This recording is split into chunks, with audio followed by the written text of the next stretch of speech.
Welcome, my name is Barney Reese. I'm the author of How Blessed You Are in God's Promises. It is available on Amazon and other locations if you like the book or there's something that resonates with you. Maybe there's some more stuff that you'd like to read. It took me 10 years to write it.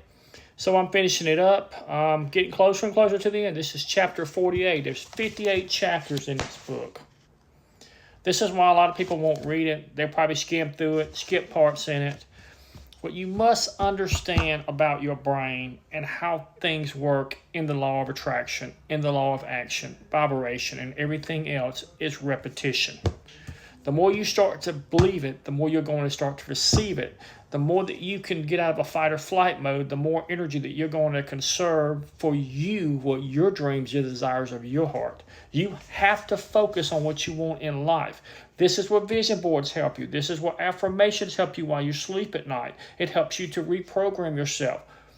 Neuroretroplasticity. This is a real word. Look it up. This is science. This may be a hologram or a simulation of you not even being here, your spirit just being here, and you're thinking you're in a body, and that's why you're only here for so long, and then you go back home to download and start over again. From what I've studied in near-death experiences, makes a lot of sense. Yes, you live a lifetime after lifetime after lifetime, which is reincarnation. Anyway, some people believe it, some people don't. Do your own research, make your own decisions. This is chapter 48, Riches. If you wish to be rich, you are able because Jesus was poor. You did not have to. The most successful people in the world are the ones who go out and get what they want by faith, not sight. You have to see what you are to become, and you wake up today, you can change the future of your situation.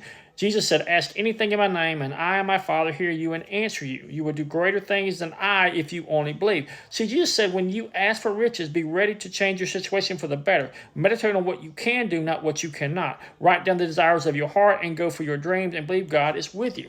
If he is with you, what or who can be against you? And you and the Creator are one. Deuteronomy 8:18. You shall remember the Lord your God, for it is he who gives you power to get wealth. He may establish his covenant, which he swore to your father, as it is this day. 1 Corinthians 29:11. Yours, O Lord, is the greatness, the power, and the glory, and the victory, and the majesty for all that is in heaven. And in the earth is yours. Yours is the kingdom of the Lord, and you are exalted as head over all. Chronicle 29:12. Both riches and honor come from you, and you reign over all in your hand. It's power and might in your hand. It is to make a great and to give strength to all. Proverbs 22:1. A good name is to be chosen rather than great riches, love and favor rather than silver and gold. Proverbs 22:2. The rich and the poor have this in common. The Lord is the maker of them all. Proverbs 22:3. A provident man foresees evil and hides himself from the simple passed on or punished. Proverbs 22:4. By humility and the fear of the Lord are riches and honor and life. Ecclesiastes 5:18. Here is what I have seen. It is good and fitting for one to eat and drink and to enjoy the good all of his labor, in which he toils under the sun all the days of his life, which God gives him for his blessings. Ecclesiastes 5:19. As for every man to whom God has given riches and wealth and given him power to eat it, to receive his heritage and rejoice in the labor, this is the gift of God.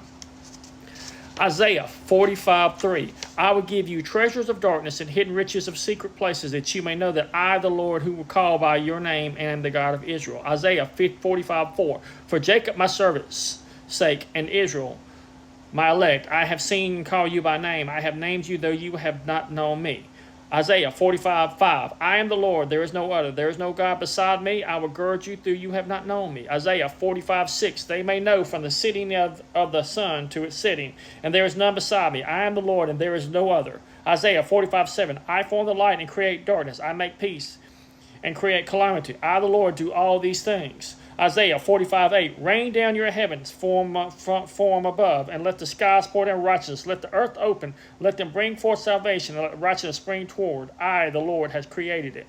Matthew 7:7. Ask, and it will be given to you. Seek, and you will find. Knock, and it will be open to you. Matthew 7:8. For everyone who asks receives, and who seeks finds, and to him who knocks it will be open. John 14:4. If you ask anything in my name, I will do it. Corinthians 8:9. For you know the grace of our Lord Christ, Jesus Christ, that though he was rich, yet for your sake he became poor, that you through his poverty may become rich. 2 Corinthians 8:10.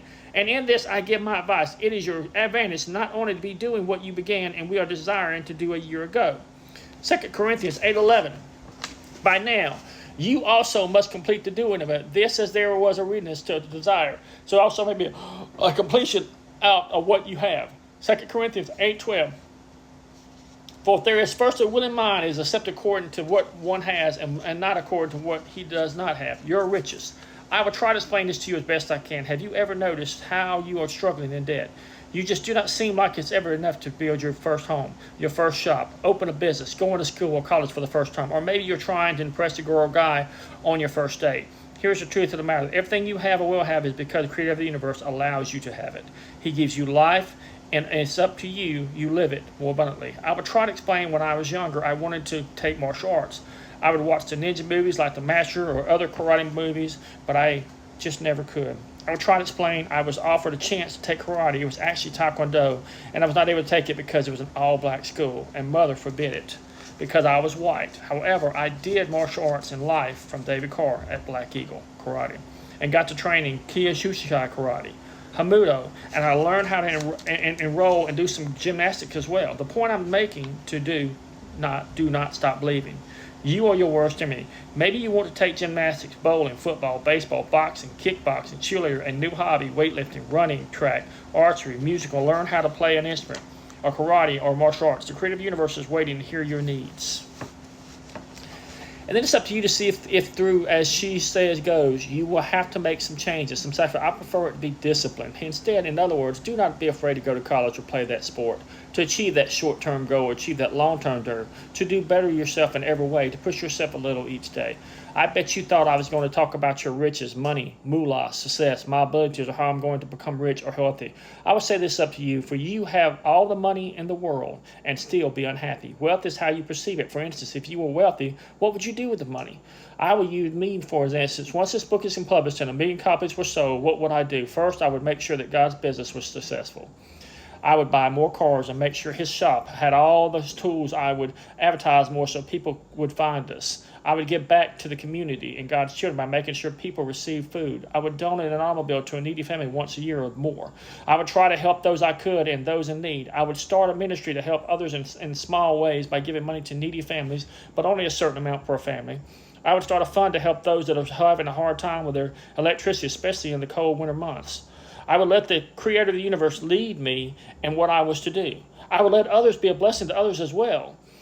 I would continue till he told me not to do so. I'm a firm believer that in the Creator of the universe put it in your heart and mind to do so, then you're supposed to be doing it. The Creator of the universe gives you the ability to bless others for what we have. Because sometimes you are someone's prayer. You're someone's angel. You're someone's blessing. Maybe you have a home, a car, a business owner that needs an employer, a special talent, a gift as simple as a hug or a residence. Maybe you were once a pimp or a prostitute. You were in an escort service. You were in the porn business. You were a drug addict. You were drunk. You are a scholar. You are an artist. You see the path this individual has taken, and you know the final result because that once was you. Like I said, money, wealth, and power will come in you. It all depends on you. What do you really want? What will you do with all the money you make? What will you do when you become wealthy? Who will you see? What will you do? Will you become a blessing for others or a curse? I will leave you with this. The people who are wealthy do a lot of things for others. They help charities. They give free advice. They raise money for cancer, AIDS. They try to reach out to the lost or broken. They write books. They sing songs. They are givers, not takers. They are always helping the less fortunate. They rarely ever meet you to do things for them. Jesus said, ask anything in my name, and the Father in heaven hears you and answers you. Jesus also said, you can do greater things than even I, if you want to believe. Jesus also said, I will provide your needs. The point is that everything we have, the Creator of the universe gave it to us, and we are supposed to share others. And by this, he will bless you even more, so you may bless others more abundantly. Now, that really touched me in a mighty way. So I want to touch base on that a little bit because y'all are all the sparks of God. You can make this heaven on earth in everything you do. I don't care if you go to church. I don't care if you worship a bowling ball or don't worship anything at all. You can make it better for somebody with something that you know or can do. You all have talents. Some of you are musicians. Some of you are doctors. Some of you are lawyers. Some of you are teachers. Some of you are preachers. Some of you can do so much more than you're doing, and yet you're sitting on the sidelines saying, it ain't my problem. I don't have time. Nobody's ever going to pay attention to me anyway. For those that are doing that, it's pretty sad. We are all one with the universe, whether we like it or not. So we need to learn to get along, brothers and sisters, from all races and all religions, and start loving